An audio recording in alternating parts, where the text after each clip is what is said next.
చాలా ఉన్నాయి. చూపి ఇట్లా 2 చేతులలో పట్టుకొని ఇట్లా చూపి దోశలో పట్టుకున్నట్టు అట్లా 2 దొరికినాయి. గట్ల పోతే ముత్యాలు తయారు. అవును, మా ఊర్లో పొలాలు ఉంటుంటాయి కానీ పెద్దగా లేవు, ఉండొచ్చు లోపల.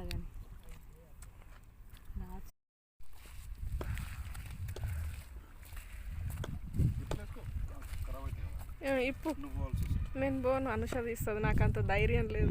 ఉన్నాయి అలాగా హాయిగా ఉంటుంది. దిగు ఒకసారి.